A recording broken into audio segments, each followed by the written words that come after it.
Alors, Alexandre est venu pour laisser-nous faire. On a déjà commencé. J'allais dire, Alexandre revient, parce que vous étiez déjà venu ici, Oui. à l'abbaye de l'Épau. C'était d'ailleurs un excellent souvenir. Alors, laissez-nous faire. On va parler beaucoup de ce livre. Je vais en lire quelques extraits en présentant Alexandre. La vitalité française ne reviendra jamais, car par aucun parti, où on ne sait quel sauveur de rencontre, mais par tous, pour tous.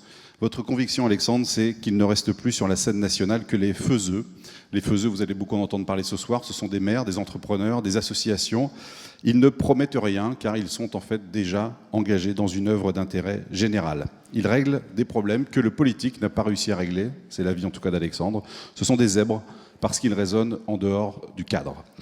Vous avez engagé donc avec le mouvement Bleu-Blanc-Zèbre, je cite, une révolution solidaire qui est beaucoup plus qu'un simple mouvement associatif sympathique. Vous le décrivez comme une révolution culturelle profonde, un retour à une certaine idée du pays non formalisé, fraternel, responsable et amoureuse du désordre qui féconde.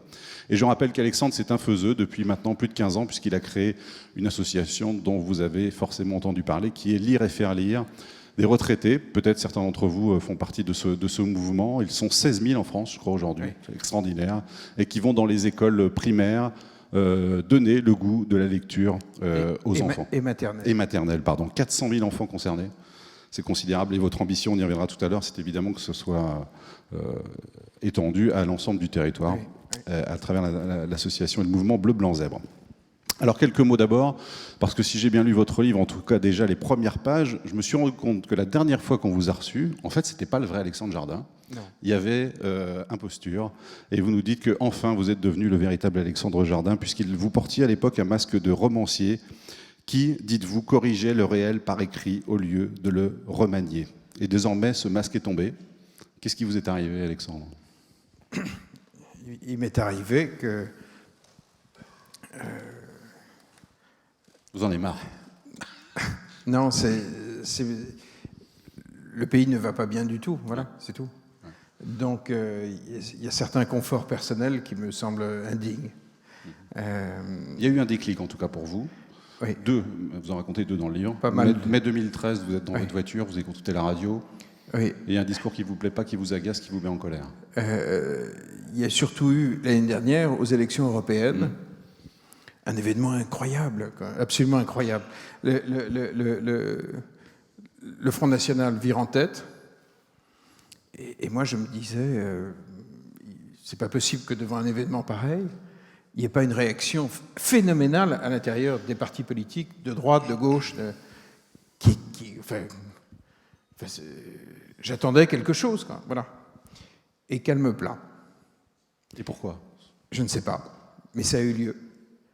Et je pense que dans 10 ou 20 ans, lorsqu'on commencera à écrire l'histoire dans laquelle on est engagé aujourd'hui, ça semblera ahurissant.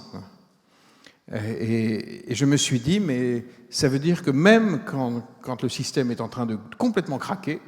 On va dans le mur. Oui, on y va. On y va, et ça m'a rendu fou, parce que depuis 15 ans que je suis un militant associatif très engagé, je suis un des cofondateurs de Lire et faire lire. Je dis cofondateur parce qu'on ne fonde pas une association. Par définition, on le fait tout le temps en s'associant avec des gens.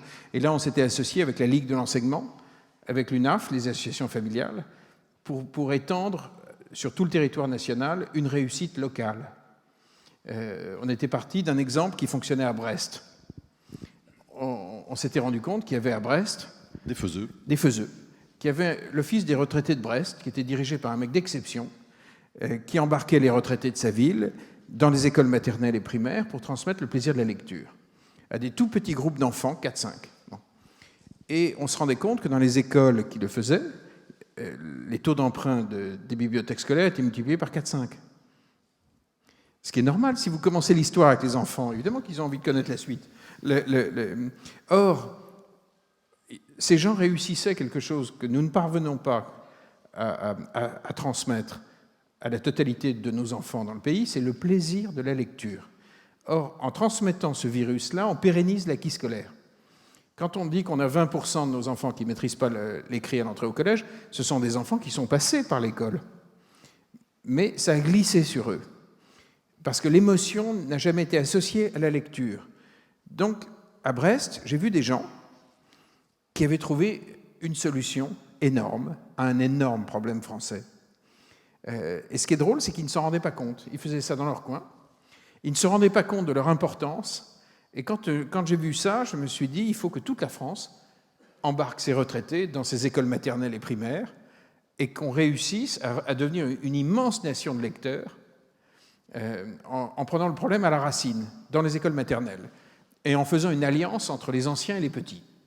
Et j'ai été chercher la Ligue de l'enseignement, puis les associations familiales, et j'ai commencé ma double vie que je raconte dans ce livre. Je continuais à avoir l'air d'un romancier, j'allais sur les plateaux télé déguisé en écrivain, mais en réalité, une grosse partie de ma vie était une vie de militant associatif. Et j'ai fondé énormément de programmes comme ça. Bon. Et j'ai fini par me rendre compte que partout en France, il y avait des gens comme ça. Il y avait des gens qui construisaient des solutions très pragmatiques, qui réglaient les problèmes qu'à Paris, on n'arrivait pas à régler, que les majorités successives n'arrivaient pas à régler, et il y avait des communes où il y avait des élus locaux, où il y avait des mouvements associatifs. En fait, je me rendais compte que je vivais dans un pays proprement génial, incroyablement créatif, courageux, capable de raisonner en dehors du cadre, alors qu'on avait une vie nationale qui était en train de s'effondrer, de s'asphyxier. Et vous l'attribuez à quoi, ça? Cette asphyxie, cette paralysie, cette inertie, vous l'attribuez à quoi? Presque toujours, lorsque vous envoyez au Parlement une majorité, en réalité arrivent très très vite, à l'intérieur des cabinets ministériels, ceux que j'appelle les mini-Colbert. C'est-à-dire que quand vous passez de la gauche à la droite, vous changez d'énarque. Ils viennent de là, principalement. Oui, mais vous avez essentiellement de l'énarque qui arrive, et avec un mode de pensée complètement normatif, principalement s'appuyant sur des outils législatifs. D'ailleurs, là, on a une ministre de l'Éducation qui est à nouveau venue nous sortir une grande loi qui est censée régler le problème. C'est absolument incroyable. On continue à croire, depuis des décennies, que les problèmes français vont se régler par en haut. Et de manière législative, de manière très normative, sans tenir compte du fait que sur le territoire, il y a des tonnes d'équipes enseignantes qui ont remis en question que la créativité du pays est débordante, enthousiasme, et que donc on vit dans une société géniale, mais dans un système collectif absolument dingue. Donc j'ai passé 15 ans de ma vie, c'est ce que je raconte, ma double vie, à monter des programmes et surtout à découvrir quelque chose d'extrêmement simple, c'est que quand on a une cause supérieure, quelque chose qui a du sens, on peut fédérer des gens qui, a priori, ne s'aiment pas, et ne s'aiment pas politiquement. Lire et faire lire, on s'occupe de 400 000 enfants, et c'est porté par la Ligue de l'enseignement qui est à gauche, et les associations familiales, dont une bonne partie est à droite. Pas tous. C'est parfois plus compliqué, mais c'est globalement plutôt comme ça. Bon. Vous racontez un autre extrait, d'ailleurs, dans un autre exemple dans le livre, du président du MEDEF, à qui vous faites rencontrer la présidente du mouvement associatif en France. Ils ne se connaissaient pas. Ils ne se connaissent pas. Elle est de gauche, il est de droite. Oui. Mais en même temps, je vais reprendre oui, bien sûr, ce que vous disiez, mais au moment des grandes manifs pour ou contre le mariage gay, vous n'imaginez pas à quel point les gens des associations familiales et les gens de la Ligue de l'enseignement avaient envie de s'étrangler. Enfin, vous pouvez l'imaginer. Eh bien, pourtant, à lire et faire lire, on avait une cause supérieure. On faisait lire 400 000 enfants. On était responsable de ça. Eh bien, le système n'a pas explosé. On s'est conduit. Pour quelle raison? Parce que ce n'est pas l'intérêt des uns et des autres, c'est l'intérêt des enfants. Oui. Parce qu'on vit dans un grand peuple. Et que lorsque les choses ont du sens, les gens ne sont pas idiots. Quelle que soit leur envie de s'étrangler, lorsque ça a du sens, quand c'est beau, quand c'est grand, les gens ne sont pas idiots, quoi. Donc j'ai appris, mon militantisme m'a appris que si les opinions divisent, l'action peut réunir. Lorsqu'elle est légitime, lorsqu'elle est intelligente, lorsqu'elle est altruiste, lorsqu'elle règle, quand c'est bien, quoi. Je veux dire, et donc, comme tout le monde, j'ai vu, élection après élection, les Français faire la grève du vote. Bon. Je dis bien la grève du vote. J'ai vu pire, j'ai vu aux dernières élections un camp politique remporter 70% des départements et il n'y a pas eu un klaxon de gaieté. Je ne sais pas si au Mans, vous avez fait la fête, à Paris, ce n'était pas le cas. C'est-à-dire qu'on en est arrivé à une situation où même quand les gens gagnent, il n'y a plus de joie. La joie est partie. C'est incroyable. Je veux dire, et j'ai vu que donc, aux dernières élections européennes, le Front National pouvait virer en tête. Ça ne provoquait aucun séisme à l'intérieur des machines politiques. Les mini-Colbert restaient en place. Le système vertical, Paris décide, et on verra après, continuait à fonctionner. Le système normatif français continuait à produire des normes de dingue qui rendent les mairies totalement cinglées, qui rendent les associations totalement dingues, les entrepreneurs totalement fous.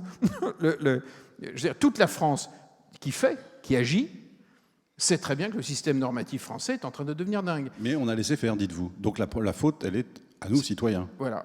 C'est pour ça que le premier chapitre du livre est pour moi très clair. Le problème, c'est nous. C'est pas la classe politique parisienne, c'est nous. Ça fait 30 ans qu'on laisse faire quelque chose d'indigne de notre génie. De notre génie collectif, de notre talent, de notre courage. On a accepté d'entrer dans un système normatif. J'ai discuté encore il y a quelque temps avec des maires qui m'expliquaient qu'ils avaient dû remettre aux normes des centres de pompiers en faisant des toilettes pour handicapés et des douches pour handicapés. Vous imaginez, chacun sait que tout pompier français est tétraplégique. Ouais. Vous imaginez le délire pour des communes dont les dotations de l'État sont en train de fondre? Comment voulez-vous que les maires trouvent ça, et encore la sensation qu'on est dans un monde normal? C'est un truc de dingue. Les mouvements associatifs que je connais bien se retrouvent aujourd'hui à devoir fermer des centres de vacances sociales parce qu'ils n'ont pas l'argent pour les mises aux normes. Donc il y a des milliers et des milliers de gamins dans des bars qui vont rester l'été prochain parce que des centres de vacances sociales vont fermer. Donc, alors, le monde paysan est en train de devenir complètement chèvre. Le compte pénibilité, pour eux, c'est... Un truc surréaliste. Un truc de dingue. Récemment, j'étais dans le bureau du patron de la FNSEA qui me racontait la négociation sur le compte pénibilité.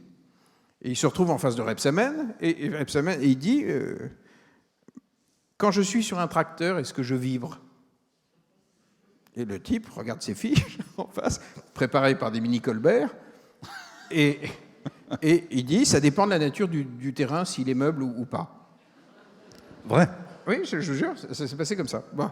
Et Xavier Belin répond « Vous savez, on est en France, parfois il pleut.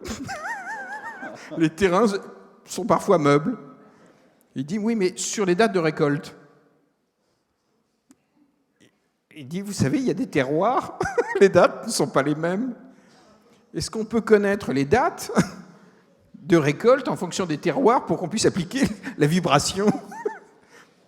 Il dit « Vous êtes fous. Il arrive qu'on plante également avant de récolter. » Et donc la conversation... Or, ce qui est dingue dans une scène comme ça, c'est que Rebsamen n'est pas un idiot. Donc il sait très bien qu'il dit des conneries. Il ne peut pas ne pas savoir. La preuve, si on rigole tous, c'est qu'on sait bien qu'il dit des conneries. Donc ce type intelligent sait bien qu'il est en train d'appliquer un truc auquel il ne croit pas. Donc on est dans un système de fous où les moines ne croient plus au monastère. Puisqu'il n'est pas possible que ces types-là croient ce qu'ils font. Donc on est dans un système normatif devenu complètement fou qui est en train de paralyser. Alors il paraît que la FNSEA vient de remporter une immense victoire après 1 an de combat. Dorénavant, les apprentis dans les fermes auront le droit de monter sur des escabeaux de plus de 60 cm. Ah oui. L'agriculture française est sauvée. Non mais Est-ce que vous imaginez que ce que je dis est vrai? C'est-à-dire, non mais ça a l'air d'une farce. On est dans un système totalement dingue. Dans un système normatif qui est devenu hors de contrôle.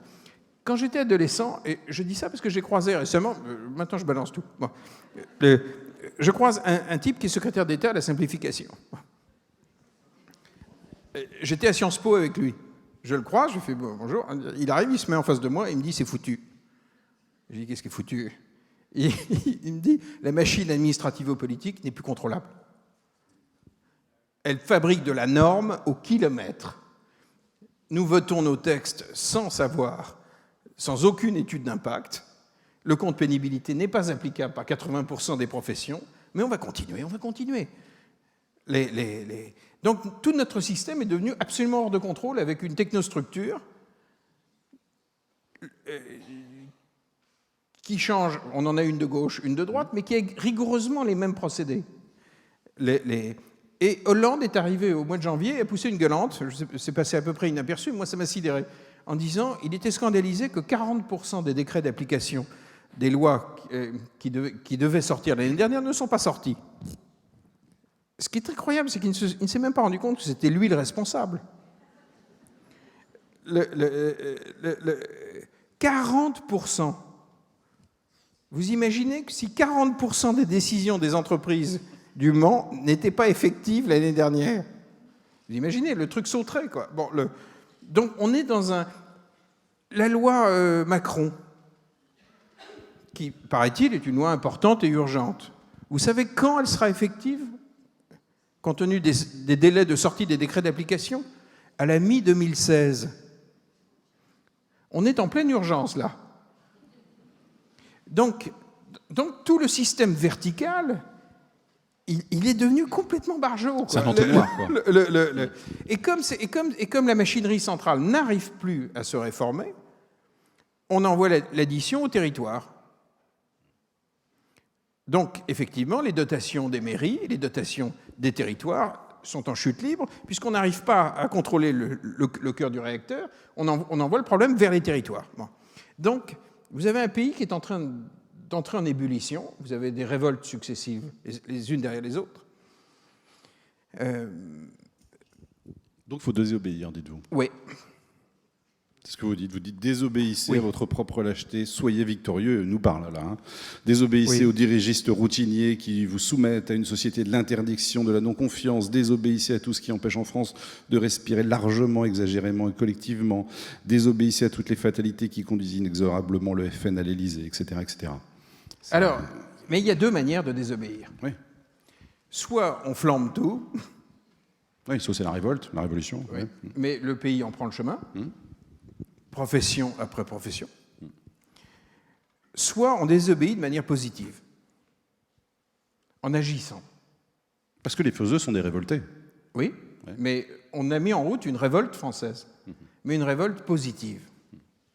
Vous pouvez être absolument révolté devant l'échec scolaire, soit vous allez gueuler, soit vous vous engagez au sein de l'IRFR-LIR, dans votre commune. Soit vous agissez dans l'école de votre quartier, soit vous gueulez. Je préfère la première attitude. Il y a une manière de se révolter par l'action. Et dans mon livre, il y a un chapitre très important sur la France libre. En gros, c'est la dernière fois qu'on s'est conduit collectivement, droite-gauche confondue, formidablement. Bon. Il y a eu quelque chose de magnifique. Ils n'étaient pas nombreux, pardon, faut-il le rappeler. Oui, mais c'est 30 000 personnes, la France libre. Ça, ouais. Mais ça a suffi à embarquer 40 millions de gens. Et surtout, quand vous arriviez à Londres pendant la guerre, on vous demande, vous ne vous faisiez pas rembourser vos notes de frais. Les gens, on ne vous demandait pas si vous étiez à gauche ou à droite. On vous demandait ce que vous étiez prêt à faire. Bon. Et les gens que je cherche aujourd'hui en France, comme on n'a plus de Charles, je me dis, en revanche, peut-être qu'on a encore des gens responsables, capables de se révolter, de ne pas se soumettre devant la fatalité. Et je sais qu'ils existent. Je sais qu'ils existent dans toutes nos communes, qu'ils existent dans tous nos départements, dans toutes nos associations, dans nos mouvements d'entrepreneurs, à la CGPME. Il y a partout des gens qui ont des révoltes positives et constructives. Et je me suis... Lorsque j'ai écrit ce livre, je l'ai écrit la nuit, avec une joie folle. Parce que ça fait maintenant 1 an que je vis quelque chose de jubilatoire. On est en train de rassembler, avec un plaisir, mais de dingue, on est en train de rassembler les faiseux en France.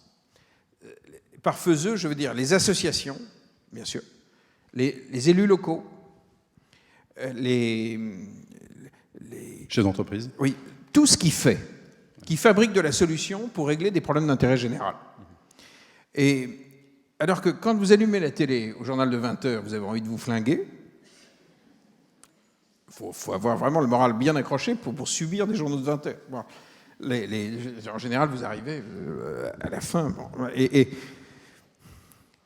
tout ce que je vois, c'est l'inverse. Hier, j'étais à Dreux. À Dreux, je suis tombé sur un type qui, en 1995, a fait reculer le Front National. Aujourd'hui, il a quasiment disparu à Dreux. Pourquoi ? Enfin, j'avais envie de comprendre.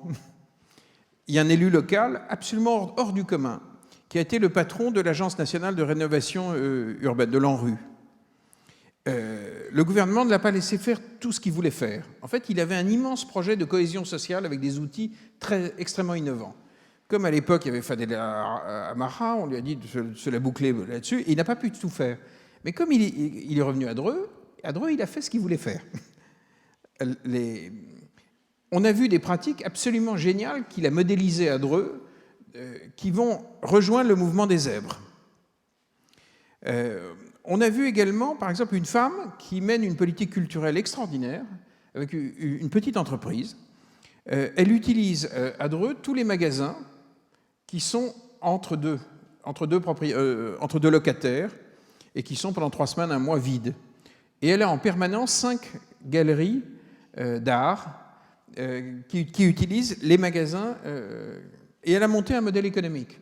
Le marché de l'art à Dreux est en train de démarrer grâce à l'initiative de cette femme. Je vous prends ces 2 exemples, mais un peu partout en France, on trouve des gens qui ont des bouts de solutions. On est tombé sur une femme, ça a été une rencontre sublime, au fond du Vaucluse. Un jour, elle arrive et elle dit, voilà, moi je m'occupe, elle est conseillère municipale, elle s'appelle Véronique Debu. Et Véronique dit, je m'occupe des crèches. Bon, les gens, il y a un très grand nombre de gens dans notre commune qui n'ont pas les moyens de se payer une mutuelle. Et elle dit, il faudrait prendre une initiative pour donner une mutuelle à tout le monde. L'équipe municipale commence à ricaner, il lui dit, cocotte, c'est le gouvernement, ça c'est pas nous. Elle dit, non, on est responsable parce qu'on est élu. Donc on doit aux gens des solutions. Et elle dit, voilà, on va faire des réunions de quartier, on va débattre avec les gens pour essayer de définir ensemble les garanties dont nous avons réellement besoin. Et ensuite, on va essayer d'estimer ensemble les montants que nous pouvons payer. Elle a fait signer un contrat de négociation collective à 290 foyers. Ils ont finalement mis en concurrence une quinzaine de mutuelles.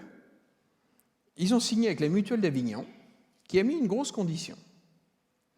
Elle a dit, on signe, mais on veut que la population revienne aux sources du mutualisme, c'est-à-dire comprenne que ce n'est pas une vache à lait. Donc on va faire des réunions de quartier pour expliquer comment marche une mutuelle, et que si on tire sur la vache à lait, les primes monteront. Et que donc jusqu'où il est raisonnable d'aller en se régulant soi-même. Donc ils ont fait tout ce travail pédagogique à la mairie. Ils ont été signés à la mairie, et ça a été un moment d'émotion incroyable. C'était la première fois, c'est une ville de 4500 habitants, Caumont-sur-Durance. Et ils ont vécu quelque chose d'incroyable, ils se sont pris en charge. Ils ont eu un comportement d'adulte. J'adore cette femme. Elle a donné une mutuelle à tout le monde. Les soins dentaires des enfants aujourd'hui sont vraiment assurés, les questions de lunettes. Elle a obtenu une présence médicale, c'est un désert médical là-bas, une présence médicale une fois par mois payée par la mutuelle. Enfin, elle a réglé son problème. C'est en train de faire des petits. Le modèle de Véronique Debu est en train de faire des petits. Pour nous, c'est une zébrette. Dans notre bande, on est tombé aussi sur un type absolument hors du commun qui a décidé que les enfants des classes populaires auraient des bibliothèques chez eux, des livres à eux, sur leur table de nuit. Et donc, il a fondé une maison d'édition associative qui casse complètement le modèle traditionnel auquel j'appartiens, moi, en tant qu'écrivain. Il ne vend des livres qu'en dehors du marché du livre, que dans les cités et au fond des campagnes, là où il n'y a pas de marché du livre. Il vend de manière directe, sans aucun intermédiaire, et ses livres jeunesse, il les vend à 80 centimes, avec des premiers tirages à 50 000. C'est un zèbre, il raisonne autrement. Il ne bouffe pas 1 euro de vos impôts en subvention. Il a inventé un modèle économique. Devinez combien de livres il vend hors marché du livre, dans les cités, au fond des campagnes, 2 200 000 par an. Ça, c'est un bon zèbre. Il s'appelle Vincent Safra. Vous pouvez aller voir son site, ça s'appelle lire-c'est-partir.com. Et donc, dans cette double vie que je raconte, j'ai fini par découvrir un pays proprement génial. Parlez-nous du notaire aussi. Oui. Parce qu'on parlait des révoltés, oui, les révoltes. La loi Macron, tout oui. ça tombe très bien, parce oui. que ce notaire s'est révolté, lui. Loire-Atlantique. Alors, les notaires, vous avez remarqué, vous avez vu à la télévision que les notaires n'étaient pas contents. Non. Même pas contents du tout. La loi Macron. Donc, j'ai téléphoné aux uns et aux autres et je leur ai dit, il y a un problème dans le discours que vous tenez. Vous dites que vous donnez du service juridique gratuit puisque vous n'êtes payé qu'à l'acte au peuple français. Mais ça n'est pas vrai pour tout le monde, puisque ça n'est vrai que pour les gens qui vont chez le notaire. Et les classes populaires françaises, sauf dans les zones rurales, ne vont pas chez le notaire. Mais en zone urbaine, assez peu. Et je dis à ce jeune notaire à côté de Nantes, je lui dis, est-ce que ce serait possible que vous donniez des conseils gratuits dans les cafés des quartiers populaires de nos villes, une fois par mois, le premier samedi par exemple, le matin. Le gars me dit, chiche, il en embarque 300, aujourd'hui ils sont 2500. Ça s'appelle le Conseil du coin. Allez voir, il y a un site internet, ça s'appelle le Conseil du coin. Ils mettent des affichettes à l'entrée des cafés.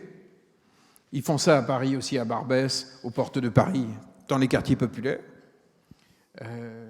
Ils se bougent le cul. Et pour moi, ce qui est très important, c'est que dès qu'une profession comme ça passe à l'acte, construit une solution dans l'intérêt de la population, elle redevient légitime. Les maires ruraux, vous en parliez à l'instant, ils sont un peu au bord de la crise de nerfs quand même. Oui, oui. Vous les mobilisez fortement. Beaucoup. J'en ai embarqué 50 sur un plateau de Canal+, le mois dernier. Au Grand Journal, oui, c'est vrai. Oui, au Grand Journal, on leur a fait chanter la Marseillaise. Pourquoi j'ai fait ça? Parce que dans notre système politique, les maires ne comptent quasiment pas. Et les maires ruraux, alors là, on n'en parle pas. Or, ce sont les gens qui tiennent le territoire. On rappelle que c'est combien de maires ruraux sur l'ensemble du... 32 000 sur les 36 000 communes. Voilà. Or, ce sont les gens qui tiennent le territoire. Or, depuis des siècles, quand en France on est dans la merde, on va à la mairie. On peut changer toutes les lois que l'on voudra, le peuple fait ça. Ça fait des siècles que ça fonctionne comme ça. Or, à force de rogner les moyens de ces gens, leur capacité d'action, en fait, il y a un énorme mensonge. C'est qu'on vous dit, par exemple, qu'être maire, on emploie le même mot d'ailleurs, mais être maire de Paris, de Lyon, ou être maire rural, ça n'a rigoureusement rien à voir. Ce sont des gens qui se comportent en fait comme des militants associatifs. Ils sont beaucoup plus proches de militants associatifs, mais avec des responsabilités juridiques de dingue, avec des obligations d'appliquer des normes complètement hystériques. Et je me suis beaucoup intéressé à eux parce qu'ils portent énormément de solutions. Et récemment, j'étais dans une assemblée des maires ruraux de Lyon, et c'était surréaliste. Il y avait un colonial qui était là, qui était le responsable des finances du département, et qui expliquait à tout le monde, aux gueux qui étaient là, avec des écharpes quand même, bon, mais les gueux, il leur expliquait que dorénavant, la France étant une grande nation, tous les flux financiers entre les mairies et la puissance publique seraient numérisés. À ce moment-là, il y en a 3 au fond de la salle qui disent « On n'a pas Internet ». Le colonial les toise et dit « La loi est la loi, l'État est l'État, vous remplirez sur des documents numériques ». Les 3 relèvent la main et disent « Vous n'avez pas compris, on n'a pas Internet. On est dans une zone blanche. Est-ce qu'on ne peut pas avoir un statut de dérogation ?» Bon. Le temps que... non. Les gueux commencent à entrer en révolte. Les maires qui étaient là se solidarisent évidemment avec ceux qui n'ont pas Internet. Ils trouvent que c'est complètement con. Donc on repart dans une logique de jacquerie, de colère, d'énervement. Et puis, ce que j'ai appris après la réunion, c'est que dans la bande, il y avait des maires qui ont mis en place des choix technologiques pour donner Internet à leur commune, à très bas coût, et notamment un dans Lyon, qui avait mis en place un truc avec un fournisseur d'accès pour 2 000 € pour sa commune, avec des abonnements mensuels à 40 €. C'est-à-dire possible. Immédiatement, j'ai pris ces coordonnées, j'en ai parlé avec l'association des maires ruraux, et on va essayer de mutualiser les choix technologiques des maires ruraux créatifs qui savent installer Internet dans les zones blanches. L'enjeu, alors, c'est pas juste pour aller regarder des sites coquins. Le fond de l'affaire, c'est que les entreprises se barrent, que l'emploi part, que donc la vitalité du territoire s'effondre si les entreprises ne sont pas connectées au net. Donc il y a un enjeu absolument vital. Donc il est absolument vital que l'on trouve des solutions technologiques à très bas coût pour tous ces territoires. Si vous attendez que Paris s'en occupe, les territoires seront morts. Donc il vaut beaucoup mieux mutualiser l'action de zèbres qui bossent dans leur coin et qui font de bons choix technologiques. En tout cas, qui d'expérience maîtrisent les coûts. Donc on peut repartir par en bas. Voilà. C'est ça. Donc j'ai décidé d'écrire ce livre pour porter une révolution qui partirait par en bas. Mais une révolution vous avez vu, pour l'instant, c'est une révolution qui ne coupe le cou d'absolument personne. C'est pas ça l'idée. Pardon, on ne voit pas de zèbre aux 20h. Comment ? On ne voit pas de zèbre aux 20h. Très peu. Franchement, très très peu. C'est vrai. Vous avez beaucoup plus de temps d'antenne pour la petite phrase qui commente la réaction Vous n'imaginez pas le nombre de fois où j'ai été invité à des journaux de grande radio nationale par des gens qui m'appelaient en me disant « Allô, monsieur Jardin, vous n'auriez pas une petite polémique ?» J'insulte les gens lorsqu'ils m'invitent comme ça. Je dis « Mais vous n'avez pas honte ?» Il dit « Oui, mais une petite polémique. » Bordel, faut arrêter ces conneries. Le pays est en train de couler. On a pour de vrai 5,5 millions de chômeurs. Pour de vrai, la courbe du chômage ne va pas réellement bouger. Donc, il faut bien qu'on crée 5,5 millions d'emplois pour de vrai et qu'on ne compte pas sur le centre de Paris pour le faire. Donc, en ce moment, on est en train de rassembler au sein des zèbres des gens qui viennent avec des pratiques pour créer un pôle emploi citoyen. On va ensuite, pendant 2 ans, proposer ces opérateurs-là aux communes, aux territoires. Je vais vous prendre un exemple d'un zèbre qui va intégrer le pôle emploi citoyen. On a un programme qui s'appelle Solidarité nouvelle face au chômage. C'est un mouvement associatif qui fait du tutorat, de l'accompagnement de chômeurs longue durée par des couples, un homme, une femme. Ça s'appelle donc SNC. Ils ont des modules de formation. Les gens donnent 1 heure par semaine. C'est très cadré, c'est 1 heure par semaine. Les 2/3 des gens suivis par SNC retrouvent du boulot de chômeurs longue durée au bout de 10 mois. Ce sont des chiffres excellents. Il y a donc des solutions citoyennes. SNC sait implanter, par exemple, des groupes au sein même des entreprises. Donc cette heure-là, vous pouvez la donner, si vous avez l'accord de l'entreprise, au sein même de votre entreprise. Ce sont des solutions pragmatiques. J'ai trouvé en Alsace un type qui monte ce qu'il appelle, Paul Landowski, il s'appelle, il monte ce qu'il appelle des cafés contact emploi. Il travaille pour les mairies, il va frapper à la porte des commerçants, des petites entreprises, pour trouver le marché gris de l'emploi. Le marché gris, c'est ce qui n'apparaît pas dans les annonces. Ce qui n'apparaît pas. D'accord. Vous n'êtes pas au courant, en fait. Bon, donc la probabilité de trouver le job n'existe pas. Bon. Ils se donnent rendez-vous dans un café, en général dans un quartier populaire. Les entreprises viennent. Je l'ai vu, je l'ai vu fonctionner à Paris aussi, porte de Clichy. Les entreprises se mettent debout sur une chaise, disent exactement ce dont elles ont besoin, plient une feuille, écrivent leur nom, vont se mettre à une table du café, et les entreprises tournent. Les gens qui ont besoin de travailler viennent. Au bout d'une heure, une heure et demie, environ 15% des gens qui sont venus ont trouvé un emploi. Ce sont des mini-bourses du travail locales, construites en coopération avec les mairies. Je ne vous dis pas que Paul Landowski, avec ses cafés contact emploi, a la clé de tout. Mais il a un bout. Il a un bout. Et si vous êtes dans les 15%, pour vous, vous y êtes à 100%. Bon. On a également, parce que la question du marché gris de l'emploi, elle est fondamentale.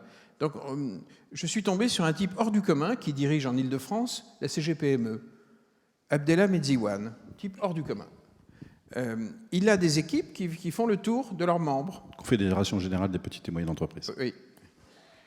Ils font le tour de leurs membres. Il n'y a pas un petit patron qui comprend quoi que ce soit à tous les dispositifs à la noix inventés par des technocrates pour le retour à l'emploi. Donc, ils essayent de dégrossir le maquis administratif. Ils font des visites et une visite sur deux donne lieu à la création d'une fiche de poste à pourvoir. Ils remettent au boulot des pelletés de gens. Et ce qui est extraordinaire dans leur système, c'est que, comme c'est quelqu'un de la CGPME qui téléphone, les patrons ne raccrochent pas, parce qu'ils en sont membres. Si Pôle emploi téléphone, ils vont raccrocher. Ils n'auront pas le café. Donc, la force de ces systèmes venant de la société civile, c'est que ce sont à chaque fois des solutions qui naissent de gens qui sont à un endroit précis et qui tirent profit de leur position. Alors, je ne dis pas qu'on va régler tout. Je dis que simplement, ces gens modélisent des solutions et que je préférais que la solution, par exemple, qui marche avec la CGPME en Île-de-France, fasse école au niveau national dans toutes les CGPME. Je préférais qu'on ait beaucoup de cafés contact emploi.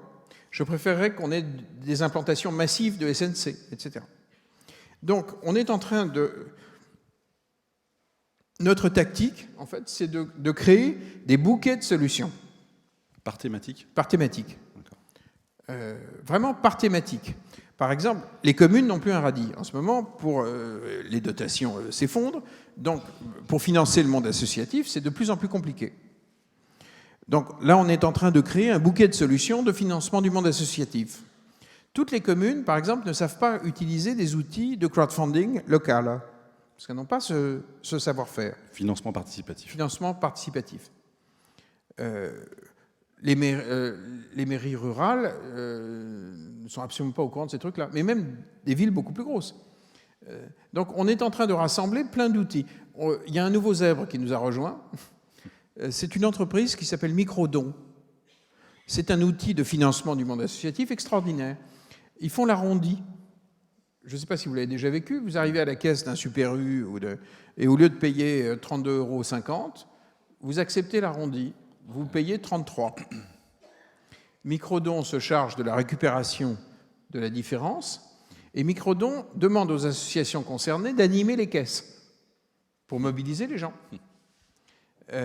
C'est un outil qui lève des millions d'euros. Les communes ne savent pas forcément utiliser ça. Elles n'ont pas forcément le contact, ne savent pas où c'est, etc. Donc on est en train de mutualiser, au sein de bouquets de solutions, des outils de financement du monde associatif. Et qui ira piocher dans ces bouquets ensuite ? Alors, pendant 2 ans, on va faire des accords avec des mairies, avec des départements.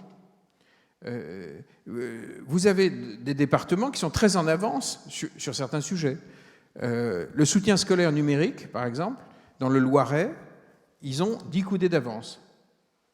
À chaque fois, il y a des histoires personnelles. Il y a toujours une fille, un type qui pense parce qu'elle connaît sa belle-sœur.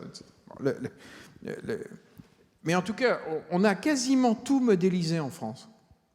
Quasiment tout. Donc le problème maintenant, c'est la remontée, la mutualisation, l'évaluation, que ces forces de proposition se tournent vers les territoires pendant 2 ans.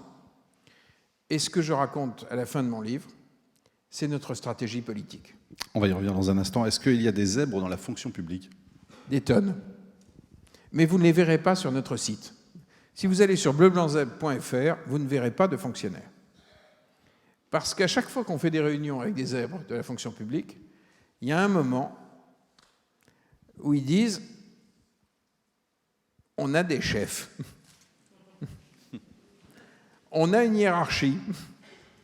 Quand vous tombez sur un type qui, dans une caisse de la sécurité sociale, une caisse primaire, met en place une politique qui baisse assez fortement les remboursements, avec des cours de responsabilisation pour que les gens les plus dépensiers soient formés à la gestion de leur patrimoine santé. C'est un outil qui fonctionne très bien. Ce mec a des pires problèmes avec sa hiérarchie. Quand vous avez des gens extrêmement déviants à l'intérieur de Pôle emploi, il y a toutes sortes de petits chefs qui sont dans le boulot et vous êtes dans des systèmes normatifs.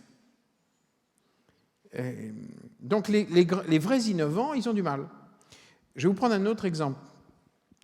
Un jour, il y a une zébrette, c'est un chapitre dans le livre, mais qui me donne un rendez-vous rue Oudinot à Paris, au ministère des Dom-Tom.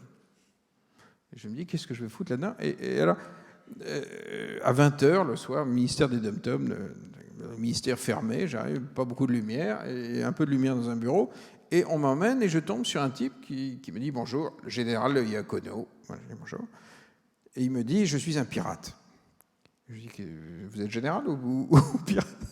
Il me dit « Non, général Le Iacono, je ne suis pas sous la coupe du ministère des Armées, je suis un des rares militaires qui dépend du ministère des Dom-Tom. » Et il me présente son colonel à côté, il dit « Colonel, arrise-toi, machin ».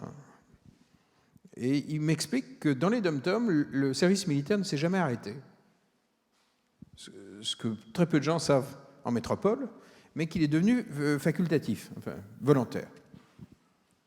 Et que ça s'appelle le SMA, Service militaire adapté. Et que l'armée, là-bas, a modélisé un système qui est en réalité une école de la deuxième chance, qui dure 10 mois.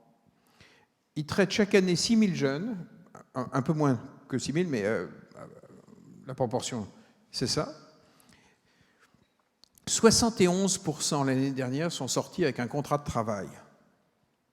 71%. Alors que les 6 000 en question, ce n'étaient pas les mieux barrés. Hein. Dont 45% qui ne maîtrisaient pas du tout l'écrit. Sur ces 45%, 95% réussissent l'examen d'entrée au collège au bout de 10 mois. Je dis, vous faites comment? Alors, ils m'ont sorti toutes sortes de trucs.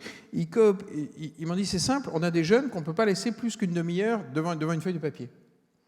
Donc, on coopère avec une société privée qui s'appelle GERIP, qui a été fondée par des orthophonistes et qui ont imaginé des jeux vidéo de remédiation cognitive pour emmener ces gamins, pour les ventouser devant des écrans et les faire jouer de manière à faire rentrer des réflexes qui les amènent vers l'écriture. C'est une société prodigieusement innovante, qui est développée avec le soutien des militaires des Dom-Tom. C'est un opérateur privé qui coopère donc, avec l'armée.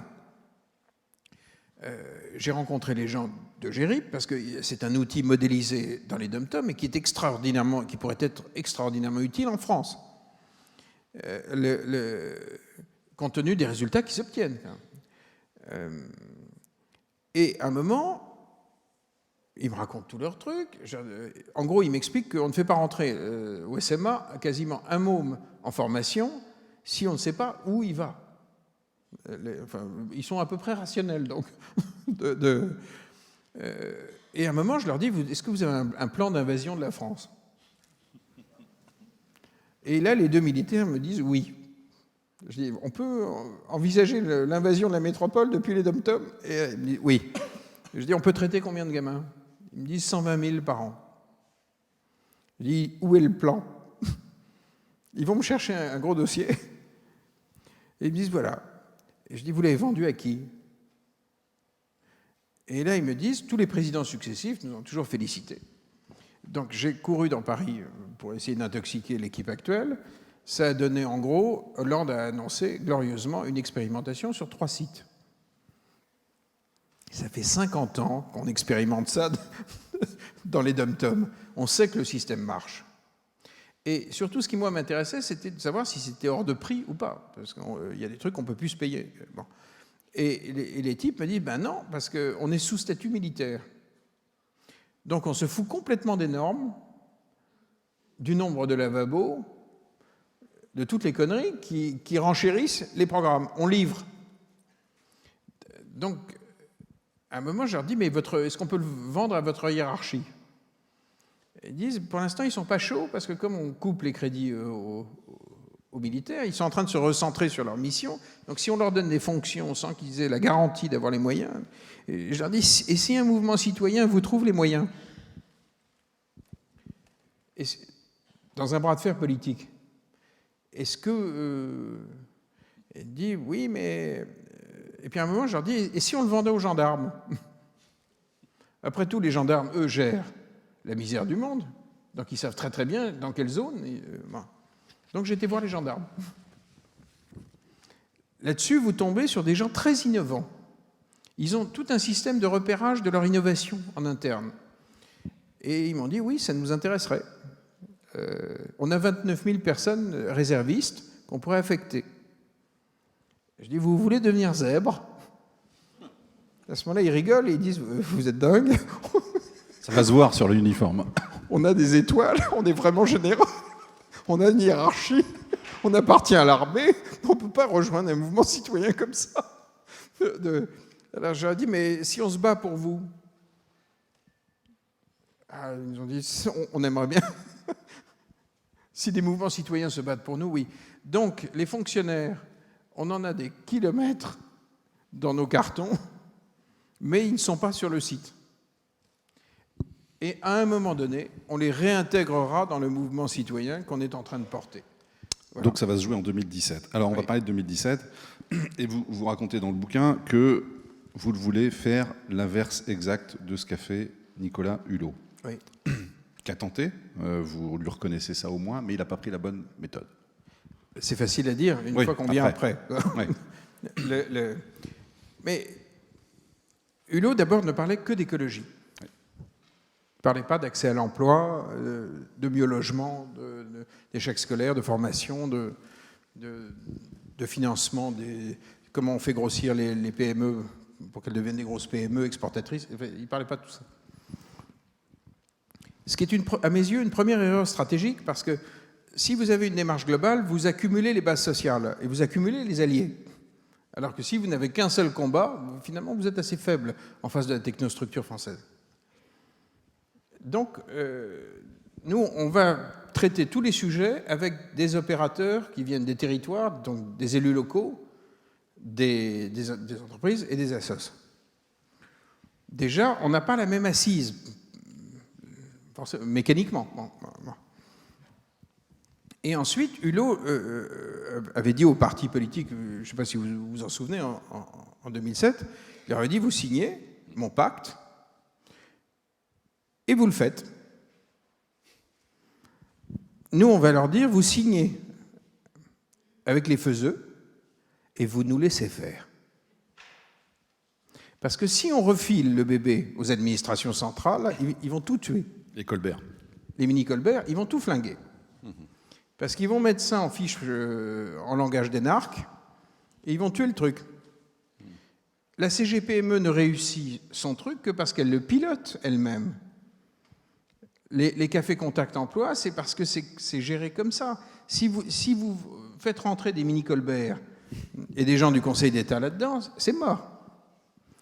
Si lire et faire lire, je le confie au ministère de l'Éduc, l'extension nationale, pour que ça marche dans toutes les maternelles et primaires, ils vont le tuer. Parce que...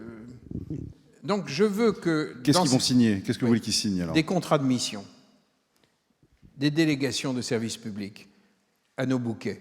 Avec de l'argent. Avec de l'argent et surtout du déverrouillage juridique. Parce que si nos grands mouvements associatifs continuent à devoir appliquer le système normatif français tel qu'il est, ça plombe tellement leur compte que ce n'est pas possible. Quand il n'y a pas du tout de croissance, ça n'est pas possible. Je ne dis pas qu'on peut réexaminer les choses quand on sera à 4%, mais pour l'instant, ça ne marche pas. Et pour l'instant, en plus, c'est le président des maires ruraux qui m'a fait comprendre quelque chose. Il m'a dit non seulement ça ne marche pas, mais ce que racontent les médias nationaux est absolument faux sur le taux de croissance. On ne dit jamais la vérité. La vérité, c'est que l'Île-de-France fait 1% de croissance de plus, structurellement, que le territoire.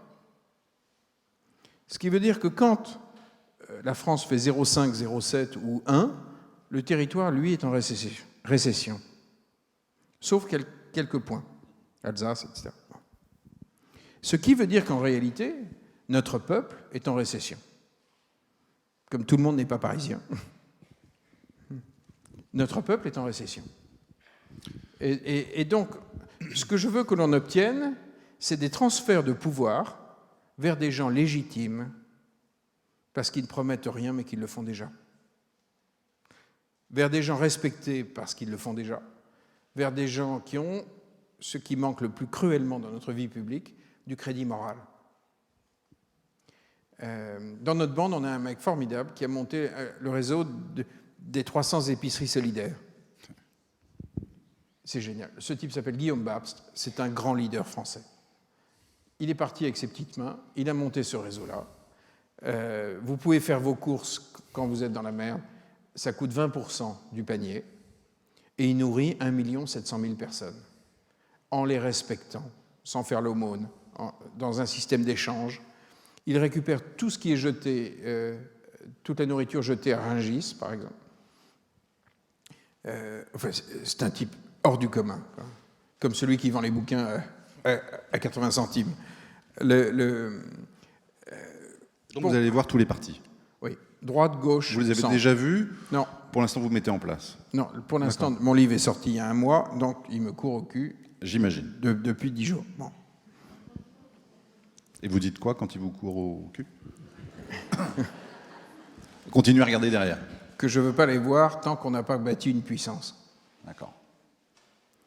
Leur métier est d'arbitrer des rapports de force. Donc, on va jouer à ça. Ils peuvent vous dire on signe, mais une fois qu'ils sont au pouvoir, ils font rien. Alors, ce n'est pas moi qui déciderai de la nature des garanties politiques, parce que je ne suis pas seul. Un mouvement citoyen, il n'y a pas un dictateur là-haut. Ce seront des décisions collectives. J'ai envie qu'on vive une fantastique révolution civique. Un truc digne de nous, quoi. Et que les gens estimés en France aient des moyens larges.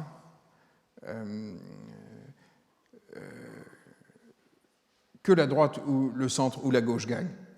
Sincèrement, ce n'est pas mon problème.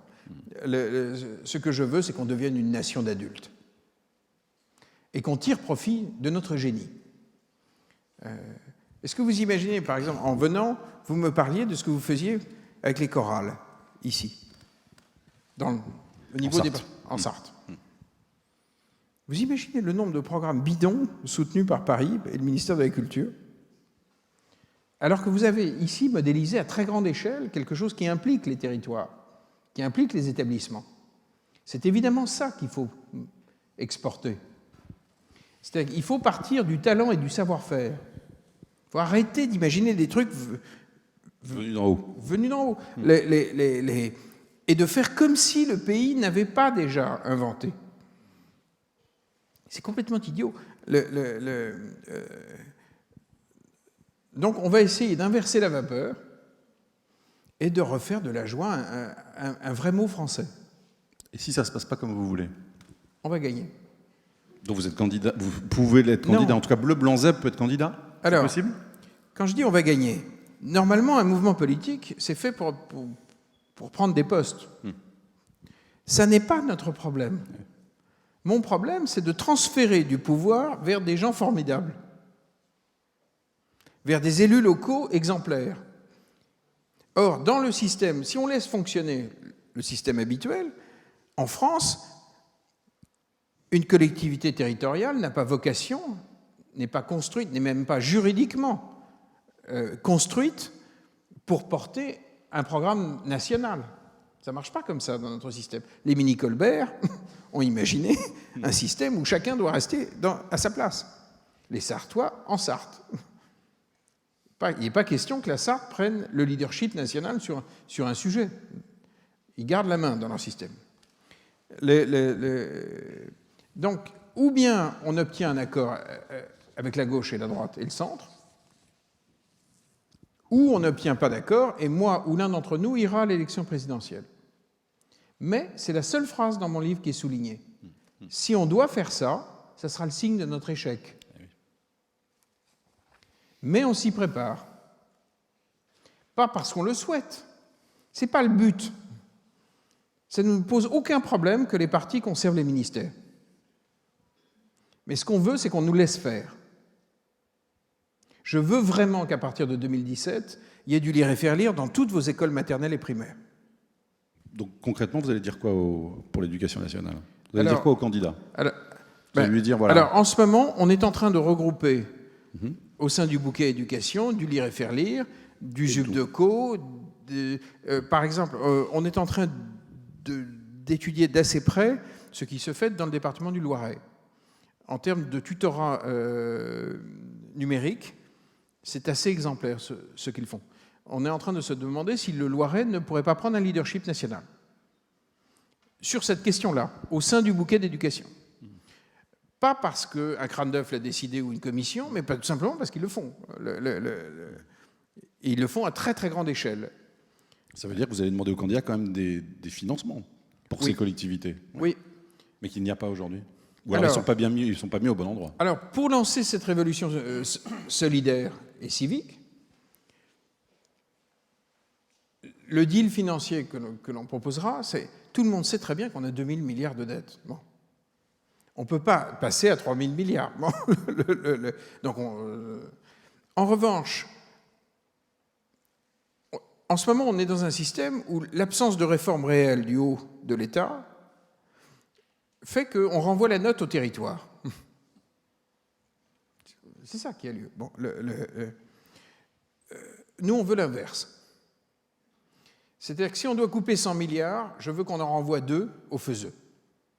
Parce qu'avec relativement peu d'argent, comme on est tous habitués à faire fonctionner tous nos systèmes à l'économie, l'extension nationale de lire et faire lire, ça peut coûter 4-5 millions d'euros. C'est-à-dire pas grand-chose par rapport à l'enjeu de réussite scolaire. Donc l'idée, c'est de renvoyer un maximum d'argent vers les faiseux qui savent faire à bas coût et qui surtout savent maîtriser déjà leurs coûts.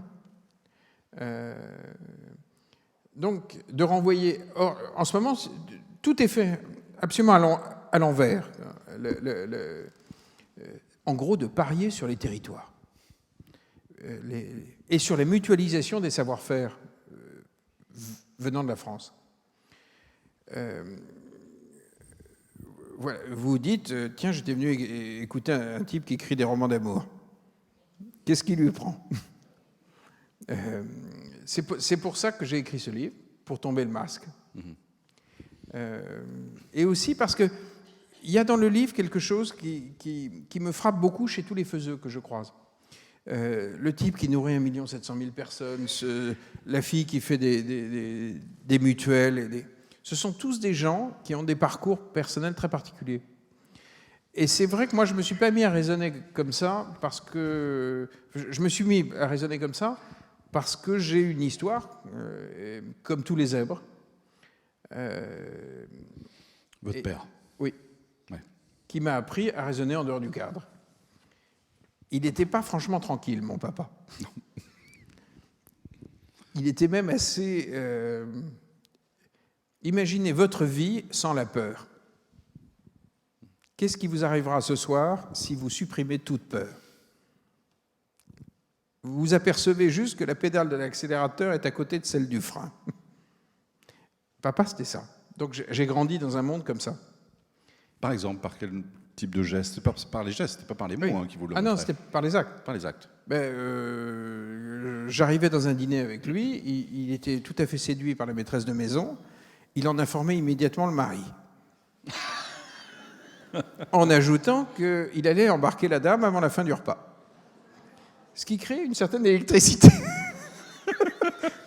En général, lorsque vous faites ça, vous n'avertissez pas le mari. Bon, et c'était fascinant parce qu'à ce moment-là, la dame, je la regardais, et se mettait à avoir des idées qu'elle n'aurait pas forcément eues.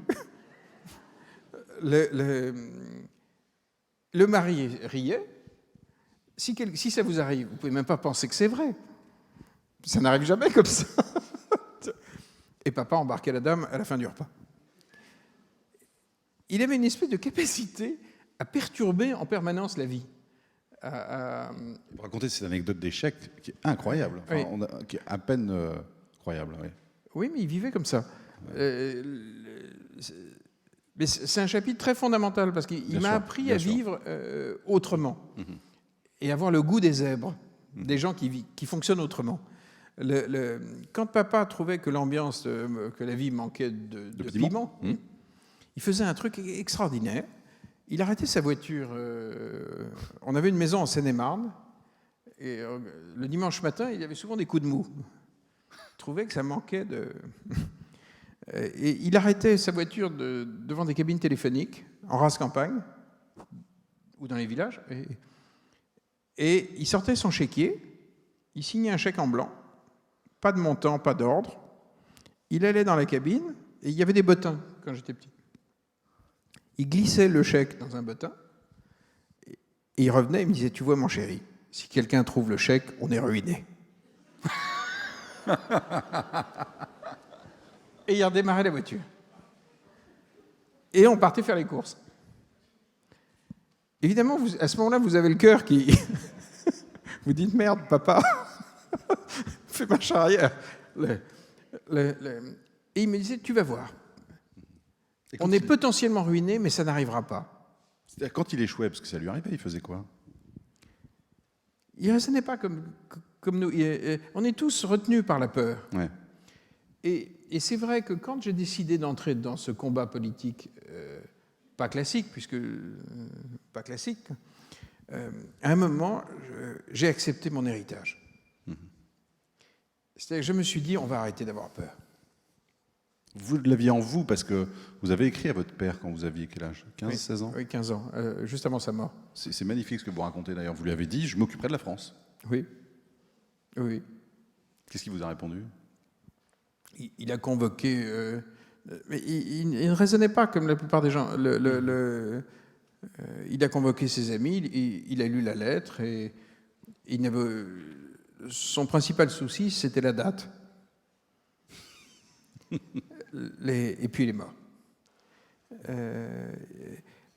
Mais une des raisons pour lesquelles je fais ça, parce qu'après tout, je pourrais vivre tranquillement en écrivant des romans,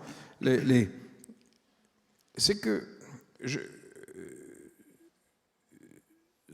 c'est un moment, c'est peut-être le cœur de mon livre. Il y a votre grand-père quand même. Oui, non? voilà. Votre grand-père. J'ai un grand-père qui était le bras droit de Pierre Laval en 42-43. Vous en parlez d'ailleurs dans Oui. un livre récent. Oui. Les gens très bien. Son directeur de cabinet. Bon. Je ne sais pas comment vous auriez vécu ça, vous. C'est pas simple. C'est pas simple du tout, quoi. C'est un poids, c'est une dette, c'est quoi? C'est une vraie dette. Alors, je ne suis pas idiot, je ne suis pas complètement, mais c'est pas moi, c'est lui. Bon. Mais j'ai connu mon grand-père, c'était pas un monstre. Donc je sais qu'il arrive des moments dans l'histoire de France où des gens très bien se mettent à faire n'importe quoi. Et commencent à entrer dans des logiques où l'on accepte le tri des hommes. Et ça, je me suis toujours dit qu'à ma génération, jamais. Jamais. Je ne veux pas que la France entre dans cette logique-là. Et le fondement de la République, c'est l'inclusion de tous. On peut se foutre sur la gueule de mille manières, mais on accepte le principe de base, c'est l'inclusion de tous. On ne trie pas l'homme en France. Et c'est pour ça que je ne laisserai jamais le FN prendre les manettes en France. Parce que cette histoire de préférence nationale, c'est l'autre nom du tri de l'homme. Et ce qui me désespère, c'est qu'autant de gens soient dans une merde noire, dans un désespoir noir, pour ne plus voir d'autres solutions. Donc je me suis dit, on va ouvrir une autre révolte. On va ouvrir une autre révolte citoyenne. Parce qu'il est légitime qu'une partie de la nation se tourne vers les extrêmes aujourd'hui. Et vous avez honte de ça? J'ai honte du fait que autant de gens bien ne se soient pas encore fédérés. À un moment, c'est pas rien, nous sommes français. La France, on est un des rares peuples qui rêvent de manière universelle. Ce qui se passe en France importe pour notre espèce. On a toujours rêvé comme ça. Notre révolution, on l'a faite en imaginant des droits de l'homme universels. C'est bien comme ça que la France a toujours rêvé son fonctionnement. Donc ce qui va se passer en terre de France va être absolument central. Si dans les 2 ans, tous nos désespoirs légitimes, toutes nos colères légitimes contre des systèmes bloqués, s'il n'y a plus d'autre solution pour une partie du peuple qui veut retourner la table que d'aller vers les extrêmes, ça ne va pas. Donc je me suis dit, on va démarrer un mouvement civique, mais une révolte. Parce que transférer beaucoup de pouvoir au territoire, beaucoup de pouvoir aux faiseux, aux associations, c'est une révolte colossale par rapport à la technostructure française qui contrôle nos partis de gauche et de droite. C'est une vraie révolte. Je ne pense pas que le Conseil d'État soit enchanté par le mouvement des zèbres. Je ne pense pas que les énarques soient enchantés par notre démarche. Nous avons collectivement accepté de nous soumettre à ce mode de pensée, qui est monopolisé aujourd'hui quasiment par une école. Il y a eu une soumission des Français, une soumission des entrepreneurs, des territoires, une soumission à un mode de pensée administratif. C'est une folie. Donc on démarre une révolution. Vous pensez qu'un livre peut soulever la France? Je pense qu'en France, tout part d'un livre. Je pense que nous sommes fondamentalement français et que le livre est puissant en France. Et vous n'avez pas peur, vous le dites la première phrase du livre, toute ma vie j'ai eu peur de me perdre dans ma passion pour la France. Vous n'avez plus peur de vous perdre? Le risque est trop grand maintenant. Quand j'ai été rencontrer des gens qui m'ont énormément plu, les bonnets rouges, j'ai été essayer de comprendre. Et à un moment, je me souviens, c'était à Rennes, au salon agricole de Rennes. On était tous à table, et j'aurais posé une question très simple. J'aurais dit, depuis que vous flambez des préfectures, qui est venu vous voir parmi les grands leaders nationaux? Ils ont ri, personne. Parmi les gens qui me téléphonent depuis maintenant 10 jours, à chaque coup, je leur dis, vous ne voulez pas le téléphone des leaders des bonnets rouges? Il faudrait aller les voir. Et je ne veux pas sortir les noms des gens qui m'ont répondu, mais non, tu n'y penses pas. Attends, je vais me retrouver avec un papier dans lequel enchaîner, etc. Il me dit, vous pouvez y aller. Vous êtes écrivain. Vous. Je dis, mais le problème, c'est que vous êtes des leaders nationaux.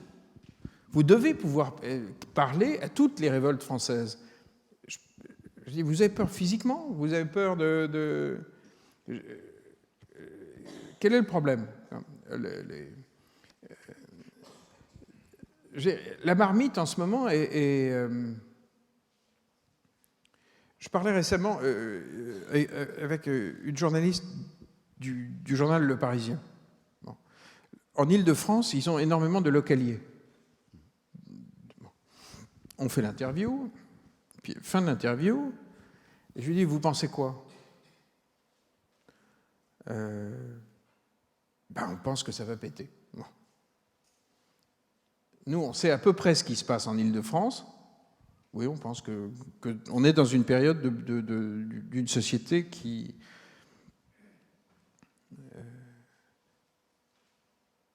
Or, je ne veux pas qu'on n'ait pas tenté quelque chose de digne de la France, avant qu'on entre dans des processus ingérables, quoi. Et ce qui me fait peur avec les périodes révolutionnaires, c'est que ce sont les classes populaires qui trinquent le plus. Ce sont toujours les gens les plus faibles, les gens au chômage, les gens...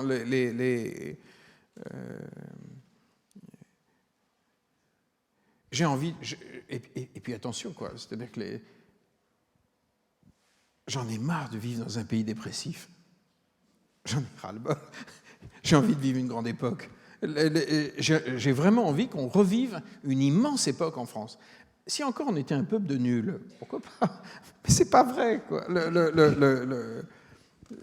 C'est pas vrai. Il y a une intelligence collective proprement phénoménale. C'est simplement notre système central qui est bloqué. Vous clamez votre admiration dans le livre pour Charles de Gaulle. Bien sûr. Premier des faiseux, dites-vous, qui était quelqu'un qui ne se couchait pas face à la fatalité. Celui des années 40. Il ferait quoi alors?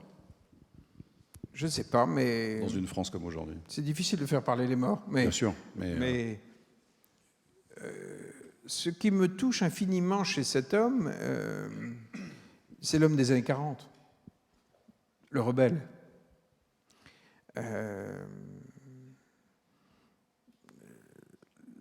Cet absolu effacement du moi, malgré tout ce qu'on a pu dire.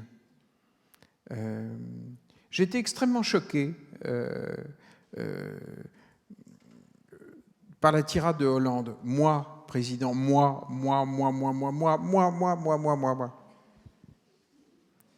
C'est incroyable qu'il ne se soit pas rendu compte de ce qu'il disait. Et j'étais extrêmement choqué lorsqu'après 2 ans de presque silence, Sarkozy s'est mis à parler pendant 40 minutes et 35 minutes sur ses problèmes personnels avec les juges.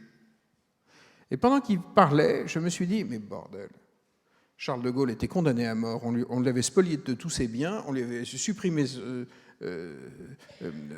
sa carte d'identité française. Est-ce que vous l'avez entendu pendant la guerre dire qu'il avait un problème, lui? Je veux dire, j'ai toujours pensé que les leaders, à partir du moment où ils acceptaient d'entrer dans cette sphère-là... Mettez l'ego de côté. Et oui, que le moi devait quand même... qu'on devait baisser le drapeau du moi, quoi. Mais comme on n'a pas de Charles pour l'instant, je me suis dit qu'on avait peut-être des Français libres. Voilà. Parce que ça c'est dans l'ADN du pays, quoi. Des gens qui ne se soumettent pas, c'est dans l'ADN du pays d'Astérix, quoi. Vous avez toujours des élus locaux qui ne se soumettent pas, vous avez toujours des entrepreneurs qui ne se soumettent pas, des militants associatifs qui n'acceptent pas la fatalité. Il y a ça dans l'ADN du peuple, quoi. Donc, on va faire ça. Alors, que vous lisiez ou pas mon livre, je vous demande quelque chose, aux uns et aux autres. Parce que je ne suis pas venu parler... lorsque je m'exprime, je m'exprime un peu plus clairement dans un livre, je reste écrivain.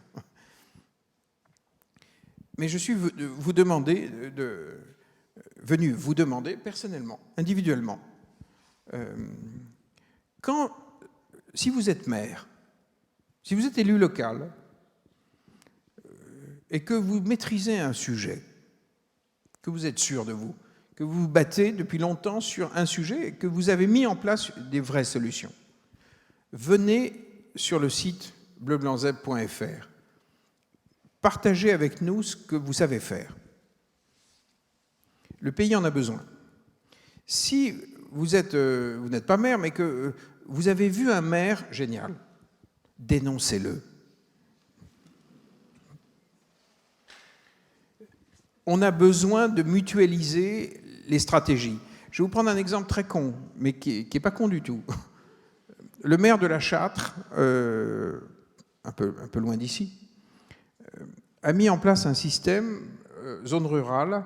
C'est très important qu'à 18 ans et un jour, on ait son permis de conduire pour pouvoir bosser. Bon. Ils ont mis en place un système, un permis, ça coûte à peu près 1 500 €. La mairie donne 500 € contre 50 heures de travail d'intérêt général. C'est assez intelligent. Tout le monde s'y retrouve là-dedans. C'est juste intelligent. Bon. Si vous avez une mairie qui met en place comme ça une tactique, une stratégie, un département, et vous vous dites c'est bon pour la France, vous allez sur bleublanczeb.fr et vous les dénoncez.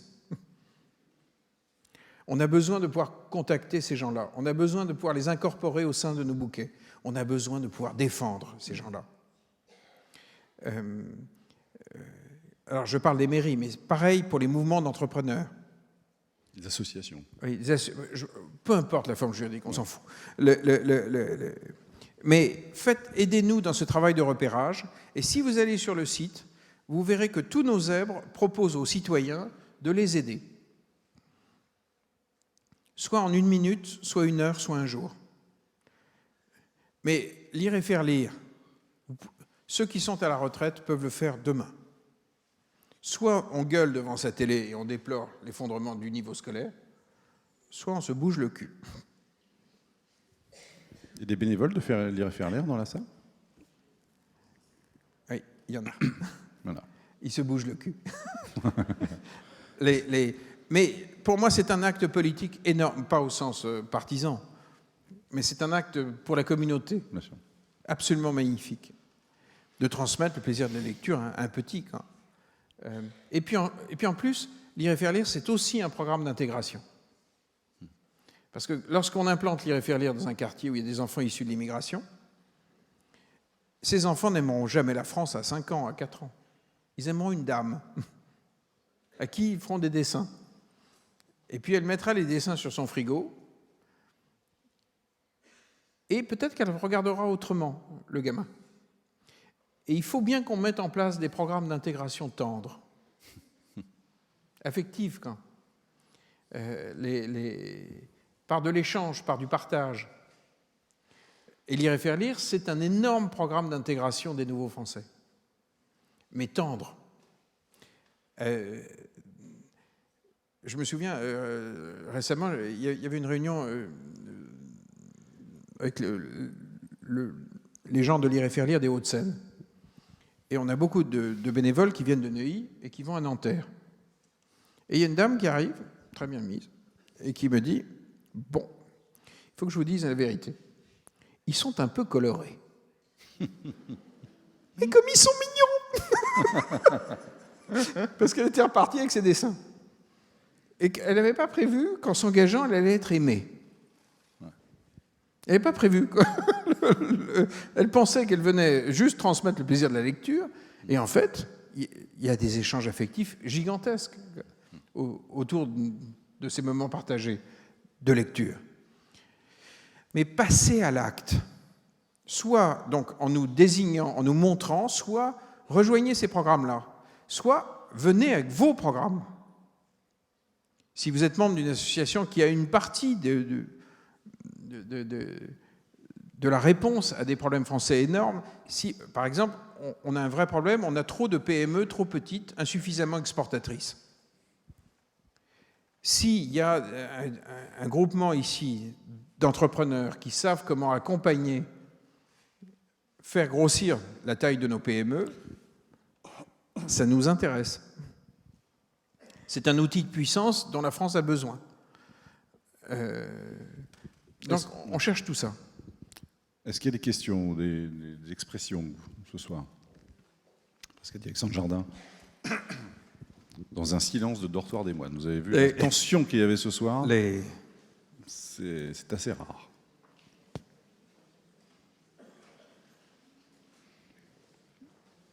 Pas de questions? Mais je pense que les messages ont été bien passés. Est-ce qu'il y a la prochaine grande initiative? Alors le livre, c'en est déjà une première. Est-ce qu'il y a une initiative qui se prépare de la part des zèbres pour se montrer, au-delà de ceux qui lisent le livre? Il y en a beaucoup. Il y en a beaucoup. Énormément d'initiatives. Notamment, on va commencer l'implantation de notre pôle emploi citoyen en Seine-Saint-Denis. On a décidé de démarrer par une des zones très compliquées. Il y a un chapitre dans le livre qui explique une partie de ce qu'on fait. C'est une scène qui m'a foutu extrêmement mal à l'aise enfant. C'était en 1974, j'avais 9 ans. Et j'étais avec la maîtresse de mon grand-père. Et il y avait des valises de billets de banque dans un petit salon d'une suite d'un palace à côté de la place de l'Étoile à Paris. Et sa maîtresse a ouvert les valises et elle m'a dit « Regarde, c'est comme dans les films. » Je me souviens, il y avait des billets de 500 francs là-dedans. C'était les gros billets de l'époque, les Pascal. Et elle m'a dit « Prends-en un, il ne compte pas. » J'en ai chippé un.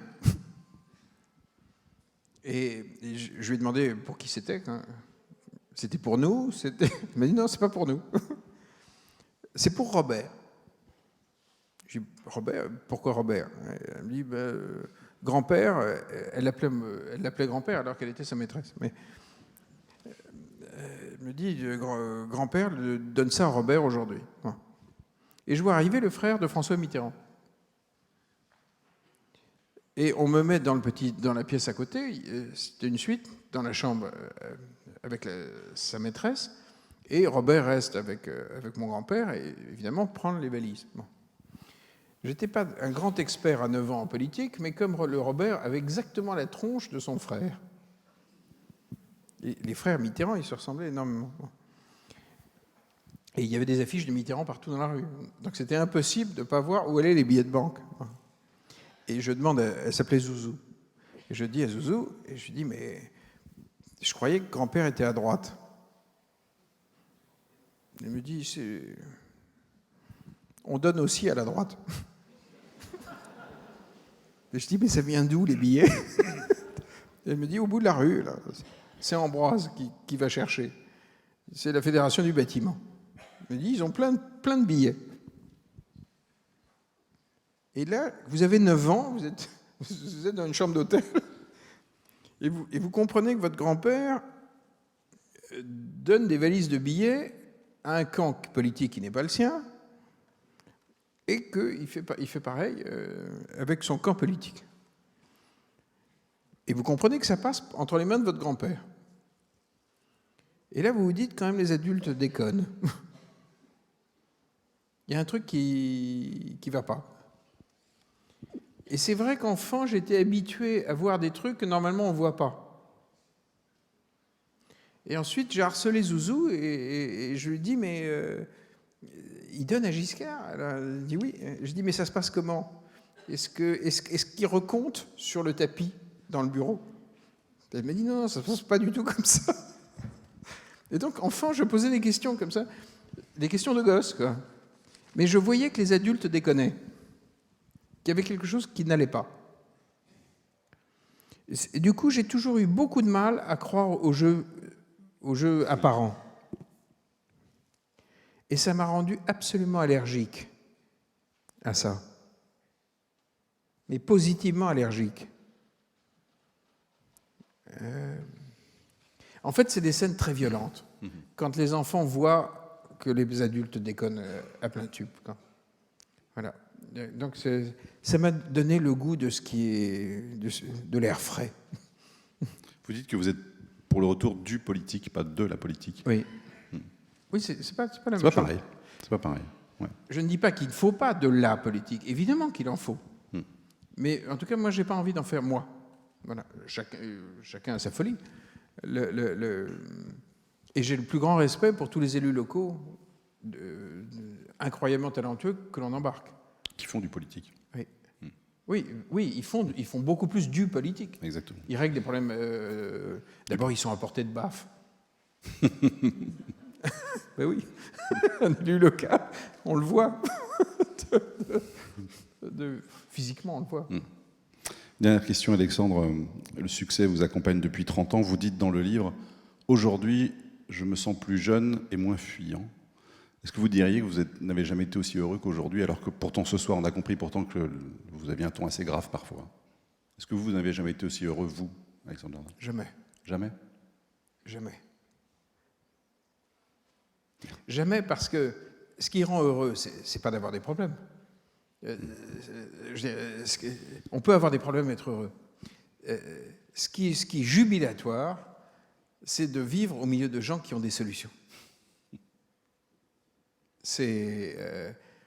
Parce que c'est des dingues. Il y a quelque chose qui est de l'ordre de la joie et de la vitalité. Hier soir, je suis resté à Dreux jusqu'à minuit à discuter avec le maire de Dreux qui me racontait ces trucs, qui étaient incroyablement innovants. J'adorais ce type. Ce n'est qu'au bout d'un moment, d'ailleurs, je lui ai dit, mais vous êtes de quel bord, d'ailleurs? Il me dit un peu gêné, il me dit UMP. Il me dit, mais en face, je crois qu'il me respecte.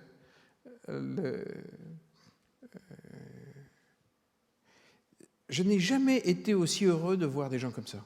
Quand vous tombez sur une fille qui crée des mutuelles, quand vous tombez sur ces gens, vous avez envie de les embrasser, quoi. Pourquoi sont-ils si grands?